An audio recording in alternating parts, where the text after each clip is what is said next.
Assalamualaikum warahmatullahi wabarakatuh. Ini hari saya nak ceritakan berkenaan dengan daripada kita punya tuan guru kita, Tuan Guru Nek Aziz Kelantan tu kan. Nek Aziz berceritalah untuk teladan kita lah, untuk nak bagi kita sedar untuk kita makan tu kan. Kita makan hari-hari tu kan. Datangnya daripada mana? Datangnya daripada Allah dan melalui orang-orang dapat kita makan tu kan. Jadi nak cerita sikit lah berkenaan dengan makanan ni. Ialah nombor satu kita nak cerita ialah kita makan satu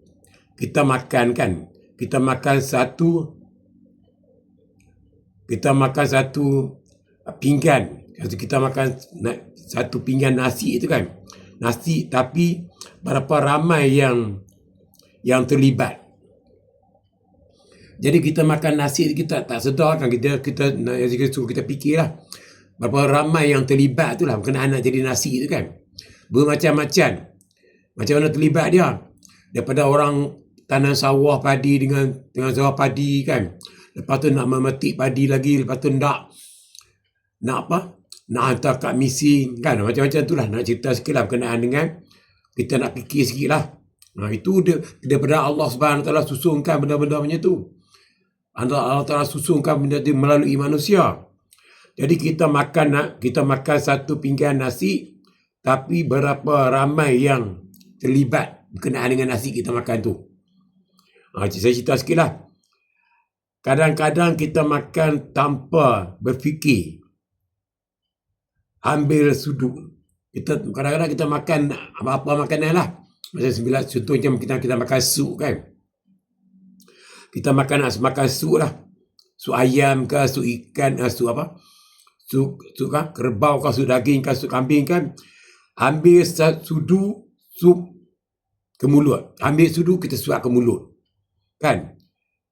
Habis, kita ambil sudu suap ke mulut. Habis, selesai, tapi Tok Guru Nek Abdul Aziz pernah ajak kita melihat lebih dalam. Jadi kita nak fikirlah lebih dalam lagi apa yang Tok Nek Aziz nak bercerita berkenaan lebih dalam lagi lah kan. Kita nak kurang-kurang kita dah fikirlah. Saya pernah jumpa, kebetulan saya pergi sembahyang kat Masjid Sungai Besi kan. Tahun 80-an dulu lah. Dia ada mengajar kat situ. Dia mengajar dengan kitab lama lah.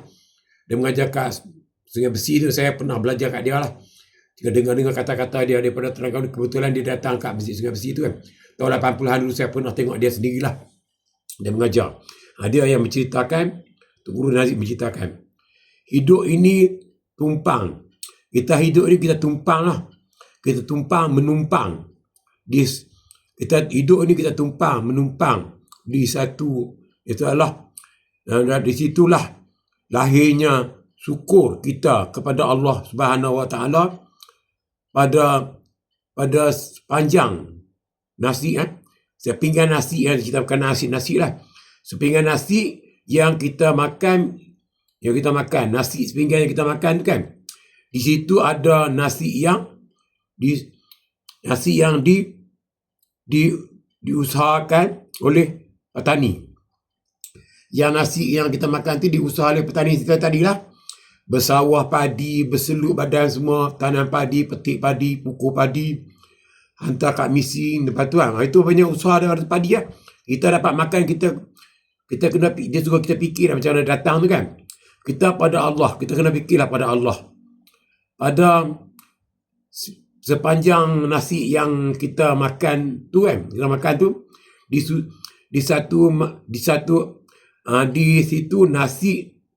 ada nasi yang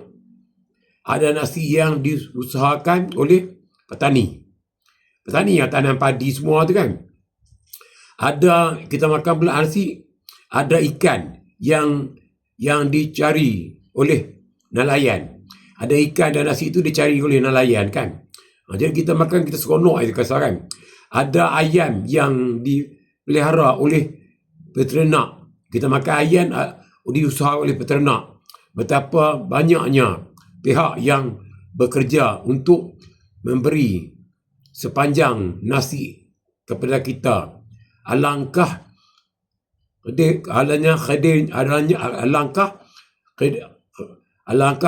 kadarnya kita di bumi Allah Subhanahu wa taala. Maka siapakah kita untuk menolak agama Allah Subhanahu wa taala? Jadi kita nampaklah macam tu kan. Jadi kita jangan tolak pada agama Allah Subhanahu wa taala. Macam itulah kita punya manusia ni. Kalau kita binatang tu dia tak ada, dia makan apa yang ada. Kalau macam kerbau makan rumput. Kalau monyet makan makan buah, makan apa. Jadi dia tak ada proses tu. Jadi manusia Tuhan bagi tu supaya kita jangan lupa kepada dia. Manusia yang paling hebat. Kalau kita dibandingkan binatang tu, kita kata monyet lah, beruk lah, kera kan. Tuhan bagi dia hidup, dia tak perlu apa. Kalau manusia ni kalau Tuhan tak bagi macam manusia tak berfikiran kita lah kan. Kita hidup ni kalau kita macam monyet apa semua kan. Kita kata kalau kita orang manusia ni tak fikir lah kan. Kita punya rambut cukup. Rambut ni bayangkan kalau kita manusia ni tak ada akal nak potong rambut kan. Berapa panjang rambut kita ni. Sampai ke kaki mungkin kan. Tapi Tuhan bagi kita fikir. Kita boleh gunting, kita boleh buat cantik kan. Macam misal kita pun. Kan. Kita boleh gunting, kalau tak ada akal, kita tak ada mesti kita biar jadi lebih buruk pada binatang lagi. Ataupun janggut kita. Janggut kita ni pun, kita kalau tak dia bagi akal, kita tak gunting, lebih buruk lagi kita pada monyet-monyet kan, beruk semua tu. Monyet Allah SWT bagi dia tu hayat. Macam kuku kita ni. Kalau kita tak potong, kalau dia tak bagi akal, kita potong, lebih balut pada badan kita punya panjang. Tapi binatang monyet keras semua tu, Allah SWT tak bagi panjang. Hak dia itu je, macam rambut, bulu, binatang ni dia mana panjang. Itu Allah yang kuasa yang buat tu. Kita jangan lupa kepada Allah SWT ni. Itulah. Jadi, ingat itulah. Allah dah. Satu pinggan nasi, kan kita cerita nasi dia. Satu pinggan nasi ada usaha petani di sawah. Usaha petani yang dapat kita makan nasi. Ada nelayan di laut. Ada nelayan di laut, ada apa? Nelayan di laut, ada peternakan di kandang. Di kandang pada menjaga di pasar, ada menjaga di pasar, ada yang masuk dapur, ada yang masak. Jadi semua itu kehendak Allah lah. Allah susunkan semua kita ni kan. Kan cerita tadi kan. Satu pinggan nasi ada usaha petani. Petani yang bagi kita makan nasi dia, usaha petani tu tanam padi, tanam apa kita dapat makan nasi. Di sawah, petani di sawah. Ada nelayan di laut. Nelayan di laut yang menangkap ikan semua kita dapat makan dengan laut kan. Ada apa ni? Ada peternak. Ladang lah, kambing, babi semua kan. Kadang ada ladang lembu, kambing semua tu kan. Semua tu ada di ladang. Ada menjaga di pasar. Kita pergi beli di pasar tu. Ada yang masak di dapur. Ada yang tukang masak di dapur. Kita cuma makan. Itu Allah yang aturkan tu semua tu. Jadi kita dapat makan dengan selesa. Manusia tu lah untuk manusia. Tu pun kita kena jagalah. Manusia ni kita kena jaga semayang. Kita 5 waktu kita jangan tinggal.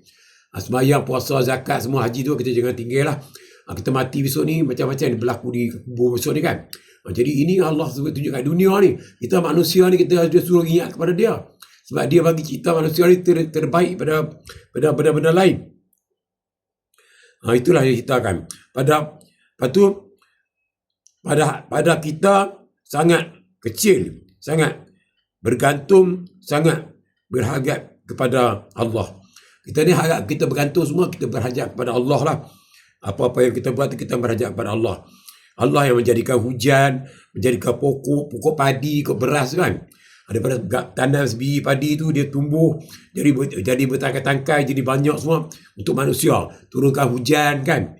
Itu untuk manusia lah tu lah. Kita kena fikirlah. Itu kan. Kalau satu pinggan nasi, kita kata tadi kan, satu pinggan nasi, kita tidak mampu hasilkan sendiri. Nasi kita tak mampu buat sendiri. Siapakah kita untuk menolak perintah Tuhan kita ni yang mengatur seluruh hidup kita. Allah yang mengatur seluruh hidup kita ni.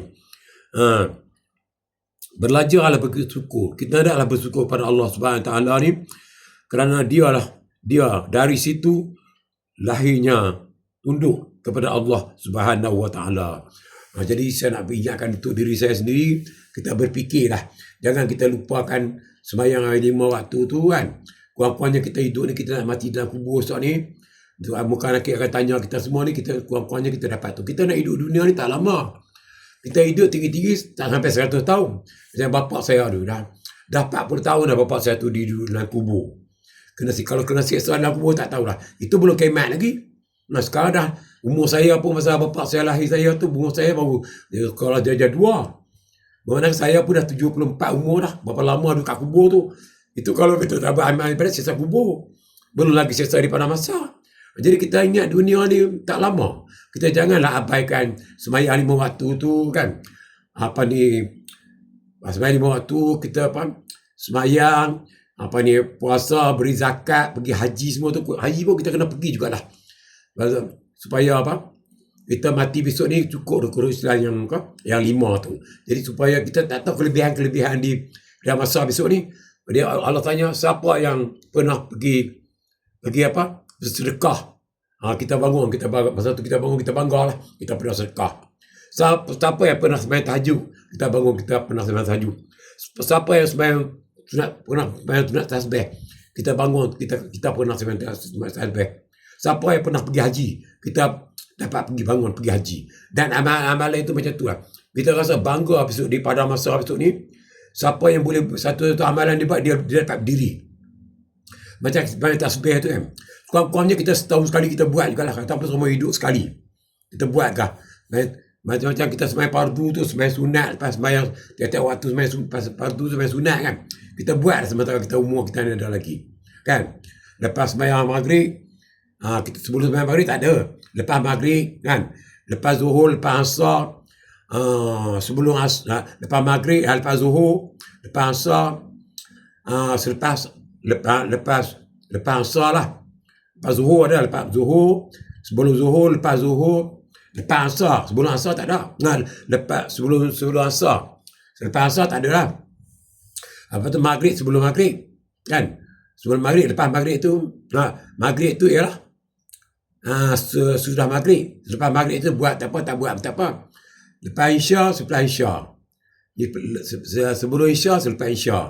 Lepas tu sunat apa? Tasbih. Sunat witir. Lepas tu sunat, kalau kita rajin buat, kita buatlah pukul 9, pukul 10 tu, buatlah sembahyang sembahyang duha. Sembahyang witir tu, lepas sembahyang isya kita buatlah, sampai ke bila-bila kita buat malam tu kan. Kalau kita kaji sembahyang tahajud tu, kita buatlah amalan-amalan macam ni. Jadi supaya kita mati besok, kita dapatlah amalan-amalan ni. Kita tak tahu daripada masa besok ni, yang saya cakap tadi ni, kita berdiri, satu amalan kita dapat berdiri. Kita dapat, kalau pernah kita sembahyang tahajud, kita dapat bangun. Sebab satu lagi pula, jadi kita dapatlah berkhidmatlah untuk masjid ni.